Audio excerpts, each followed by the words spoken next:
நீங்க வந்து ஒரு நல்ல ஒரு முடிவு எடுக்கணும். 10 நாட்களுக்கு வந்து நல்ல ஒரு முடிவு எடுக்காவிட்டால் நாங்க ஒத்த கருத்து உள்ள தலைவர்களா வந்து ஒண்ணு சேருவோம். உங்களுடைய அந்த வெற்றி பயணத்துல நாங்க யாரும் வந்து இணைந்து செயல்பட மாட்டோம் அப்படின்னு சொல்லியிருக்காரு. அதனால வந்து என்னன்னா, அவர் இன்னொரு ஒரு கருத்தை செங்கோட்டையன் சொல்லியிருக்காரு. எம்ஜிஆர் அவர்கள் வந்து புரட்சித் தலைவர் எம்ஜிஆர் அவர்கள் கட்சியிலிருந்து பிரிந்து போனவர்களை வீடு தேடி சென்றதை அடுத்ததை அவர் பதிவு பண்ணியிருக்காரு தன்னுடைய கருத்தை. அதே போல வந்து யாரு தவறு செய்தாலும் அதை மன்னிக்கக்கூடிய பக்குவம் புரட்சி தலைவர் அம்மா அவர்களுக்கும் இருந்ததா அவரும் அந்த கருத்தை பதிவு பண்ணியிருக்காங்க.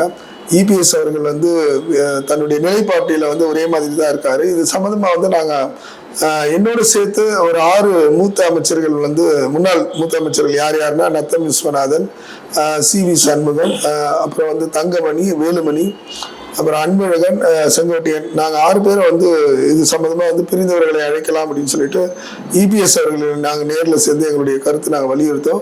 ஆனாலும் வந்து அவர் என்னன்னா பிடிவாதமா இருந்துட்டாரு. நான் வந்து எங்களுடைய கருத்துக்கு வந்து அவர் எதுவும் பண்ணலை அப்படின்னு சொல்லியிருக்காரு.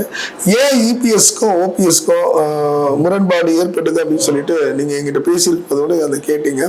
முரண்பாடு ஏன் அப்படி ஏற்பட்டதுன்னு சொன்னா, முதல்ல வந்து அத்திக்கடவு அவிநாசி திட்டத்தின் வெற்றி விழாவை வந்து அந்த ஊர்ல எங்கன்னா அவிநாசியில் அந்த விழா பொதுக்கூட்டம் நடக்கும் போது அந்த வெற்றி விழாவில் வந்து என்னன்னா எம்ஜிஆர் அவர்களின் புகைப்படமும் ஜெயலலிதா அவருடைய புகைப்படமும் இடம்பெறவில்லை அப்படின்னு சொல்லிட்டு கோபத்தில் வந்து அதுல இருந்து ஒரு மோதல் போக்கா இருந்து தன்னுடைய கருத்துக்களை வந்து அவர் பதிவு பண்ணிட்டு இருந்தாரு.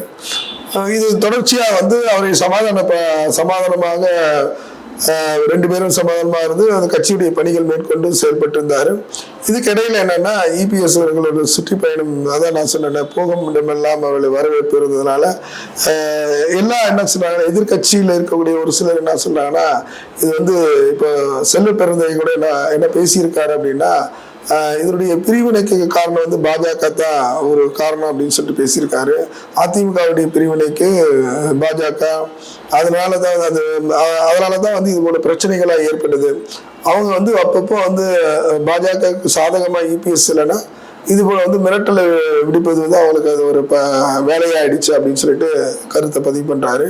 அதே போல வந்து கம்யூனிஸ்ட் கட்சியுடைய தலைவர், மாநில தலைவர் என்ன பதிவு பண்ணியிருக்காருன்னா, அதிமுக கட்சி விவகாரம் என்பது ஒரு உடைந்த கண்ணாடி போல் அப்படின்னு சொல்லியிருக்காரு. உடைந்த கண்ணாடி மீண்டும் வந்து இணையத்துக்கான வாய்ப்புகள் இல்லை அப்படின்னு சொல்லிட்டு அவரு தன்னுடைய கருத்துக்களை பதிவு பண்ணியிருக்காரு. அதே போல வந்து தேமுதிகவுடைய பிரேமலதா அம்மையார் அவர்கள் என்ன சொல்றாங்கன்னா, இது உட்கட்சியுடைய விவகாரம் இருந்தாலும் ஒன்றுபட்டால் கண்டிப்பா வந்து அதை வரவேற்கலாம் அப்படின்னு சொல்லிட்டு அவரும் அந்த அம்மாவும் தன்னுடைய கருத்தை பதிவு பண்ணியிருக்காங்க.